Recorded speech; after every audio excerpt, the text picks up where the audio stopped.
I was just staying in my own lane and doing my retail thing. I had to change. I had to turn on a dime, literally, and almost start a new business. I knew nothing about e-commerce. I didn't even know what a shopping cart was on a website. You're listening to Customer Growth Sessions, presented by Intergrowth, where we talk through strategies to help up-and-coming e-commerce businesses bring in more customers. I'm your host, Pat Ahern. Let's jump in. Okay, listeners, welcome back to the latest episode of Customer Growth Sessions. Today, I'm thrilled to have on LeiLani Kopp, the founder and formulator over at Sweet LeiLani Cosmetics. LeiLani, welcome to the show. Hi, thank you. Thank you so much. We're so excited to have you on today. Can you start by giving us an overview? What is Sweet LeiLani Cosmetics? Well, Sweet LeiLani Cosmetics is a clean, plant-based beauty brand that is vegan, cruelty-free, gluten-free, and totally sustainable. Amazing, amazing. And you have a fascinating backstory in terms of how you got into the cosmetics space, let's broadly say. Can you tell us a little about your background and what led to you ultimately starting the business? Yeah, I never set out to have a company. My background is all in film and TV. I have decades working in film, but film focused on glamour. Nobody really focused on skin issues or the health of the skin. And the brand evolved from all my pro bono work with the cancer, burn, and trauma patients. I was styling wigs for stunt doubles, so I started styling for cancer patients, and then they wanted help with makeup. And I had kitloads of makeup, but it wasn't working. It was full of toxins. And I kind of fell down a rabbit hole at that point, researching ingredients, good and bad, and was just like, wow, I had no idea of what these toxins were doing to the health of our bodies and our hormones. And so I always say my first two mistakes were, how hard could it be to create a product and how hard could it be to take it to market? It was very hard, but I'm thriving in the cosmetic industry because I'm focusing on the health of the skin. So yeah, that's what we're all about. I love it. I've unfortunately heard that mantra quite a few times of people saying, oh yeah, I decided to start a business because I thought it would be way more profitable than my full-time job, or I thought I'd have to work way less hours than my full-time job. Not. Oh, they learned pretty quickly. Yeah. So the business started out, I know we were talking beforehand, you were saying like 2016 is probably a good like rough start time. I know obviously you've been working in the space for 30 plus years at this point, but 2016, the business starts out more or less entirely focused on retail. I know you had a website, but e-commerce sales was not really the primary focal point. And then all of a sudden COVID happens. Can you tell us a little about how that impacted the business?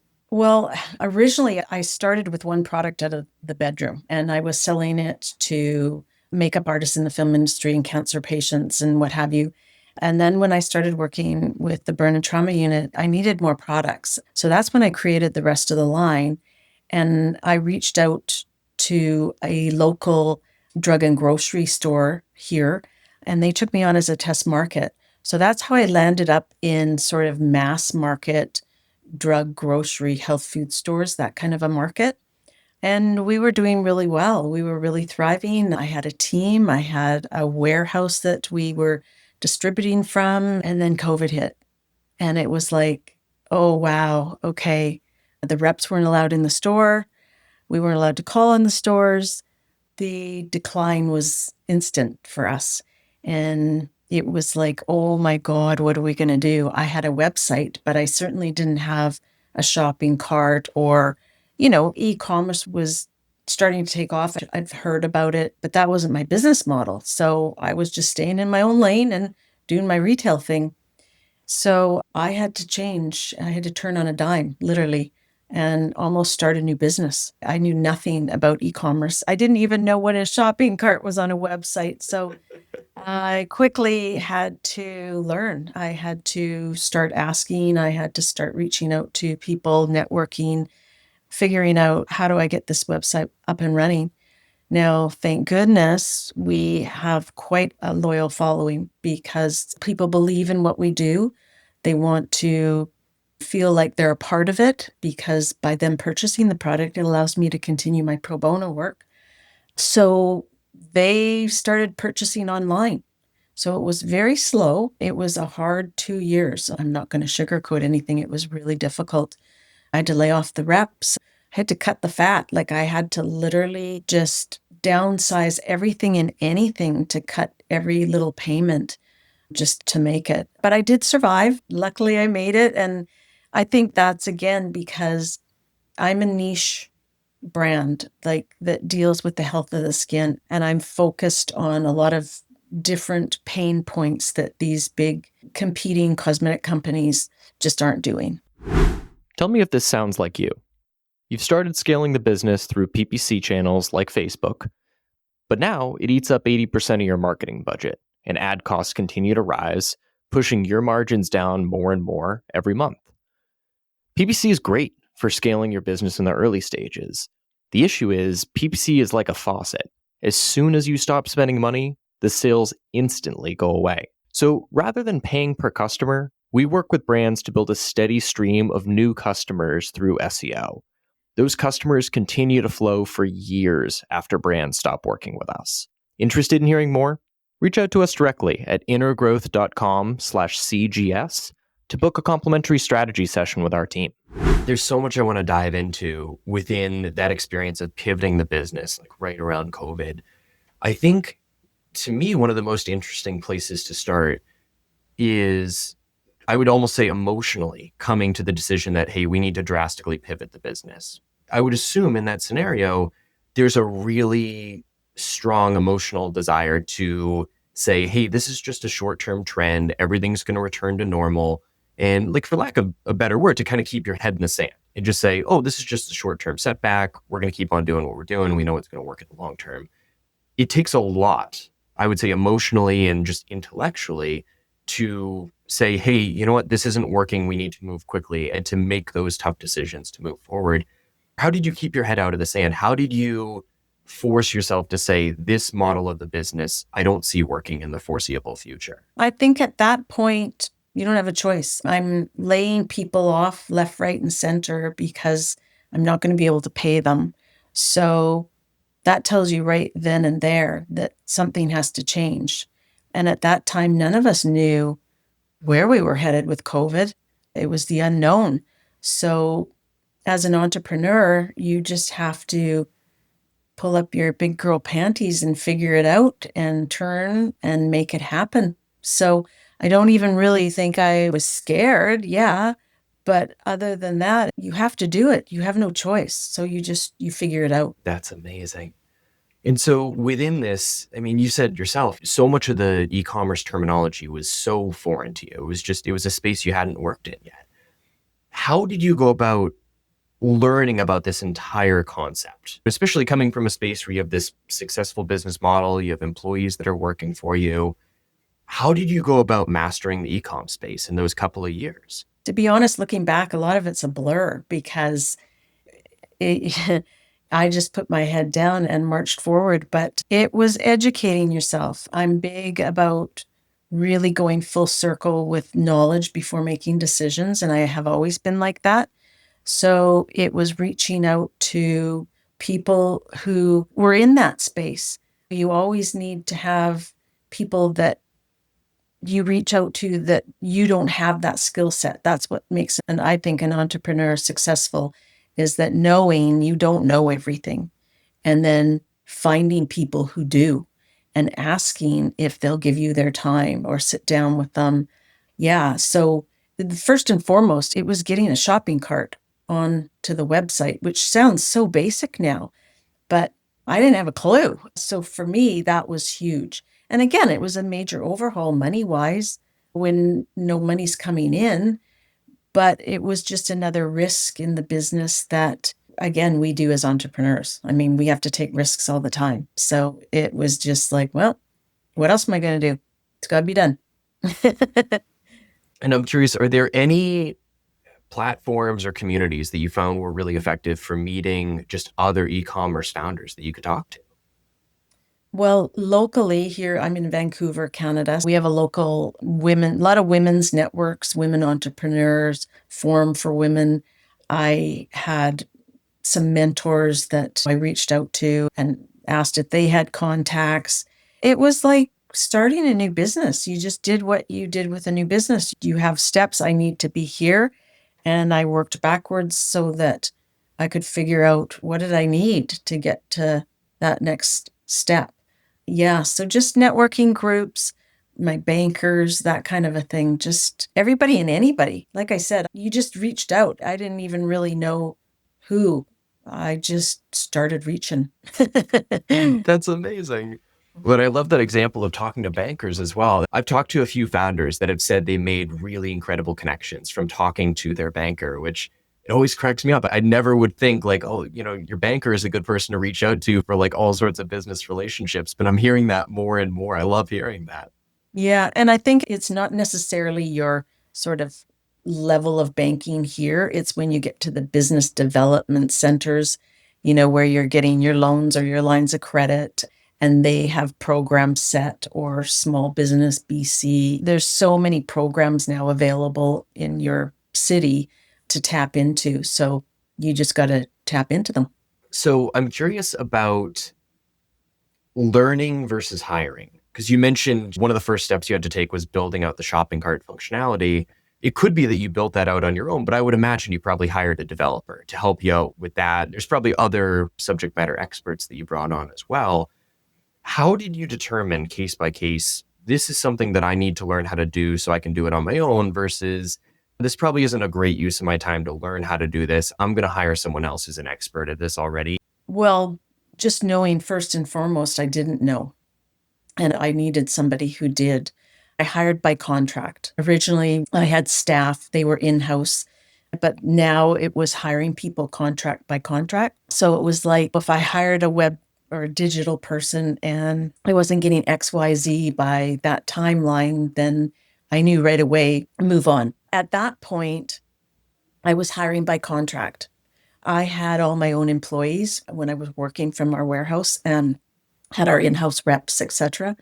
So this time I hired by contract. So I knew that if they didn't perform what I needed in a certain timeline, then I needed to move on and move on quickly. So I made relationships based on, okay, I'm going to bring you on.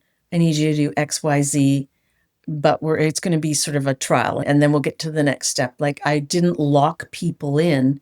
And some of that came from knowing that I couldn't pay them like an employee. So I had to do it contract by contract. Well, a lot of times I was pushed into these kind of decisions based on COVID and not having any monies coming in and protecting the monies that I did have.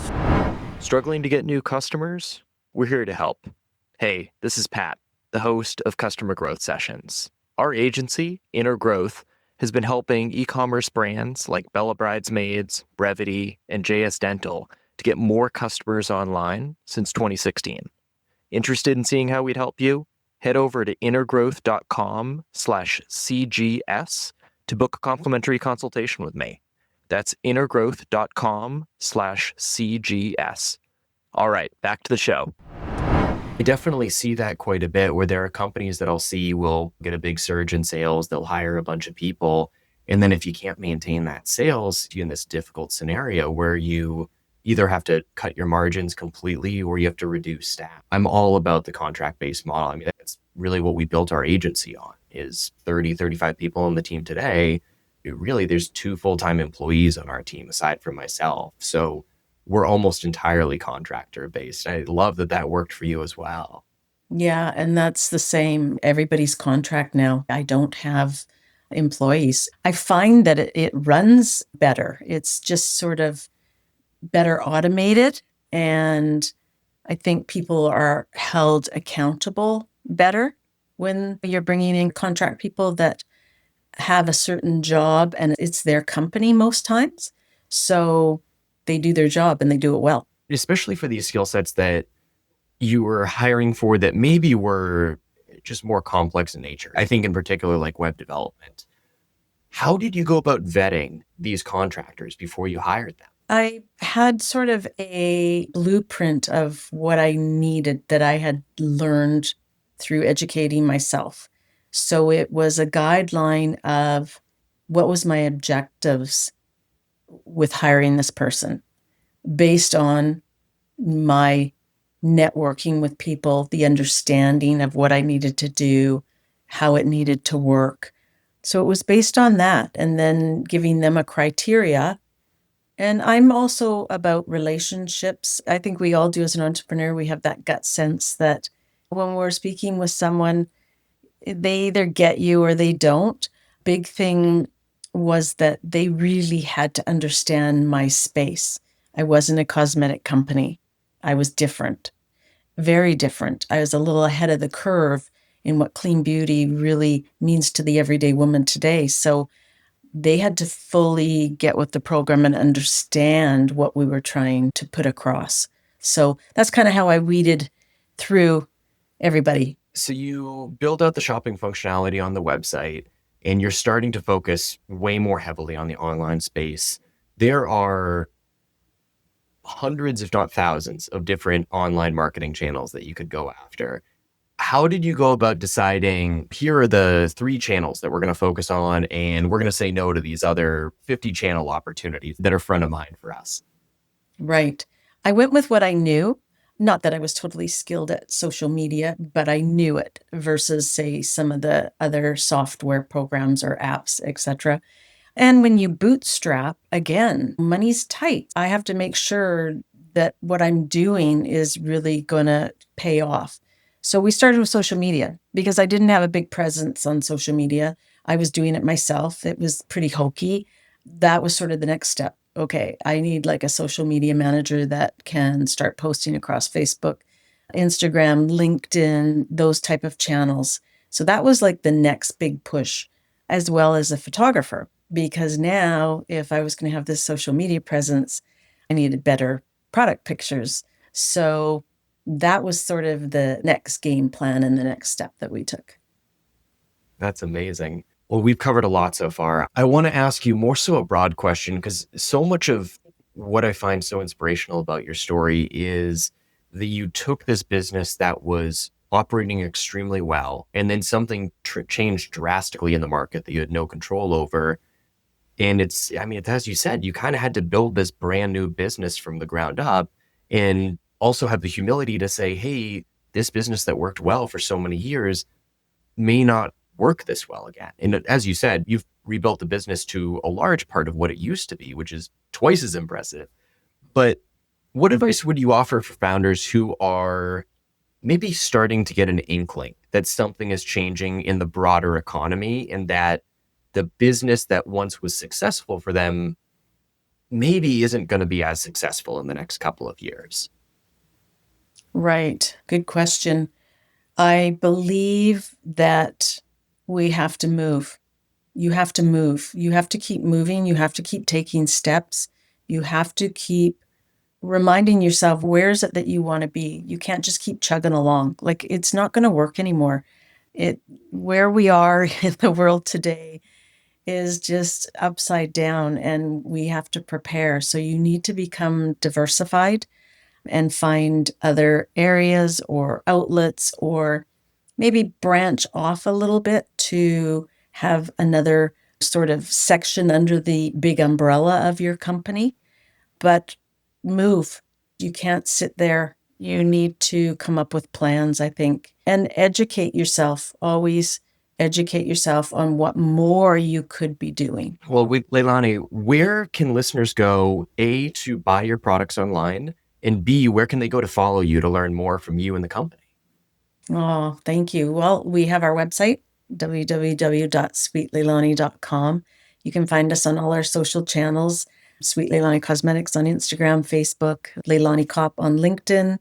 Please reach out. I'd also love to offer 20% off to your listeners. Just use the code PLANTPOWERED, all capitals, at checkout for 20% off.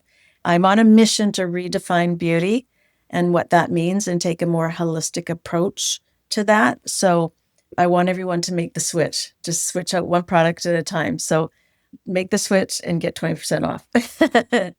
I love it. I love it. Once again, listeners, this is LeiLani Kopp, the founder and formulator over at Sweet LeiLani Cosmetics. LeiLani, thank you for coming on today. Oh, thank you. That was great. Thank you. Thanks for tuning in to Customer Growth Sessions. If you found it helpful, subscribe and give us a review. It helps us to grow the show. Looking for more SEO guidance on how to grow your business? Contact us at intergrowth.com/estimator or email me directly. You can reach me at pat@intergrowth.com. That's all for today. We'll see you again soon.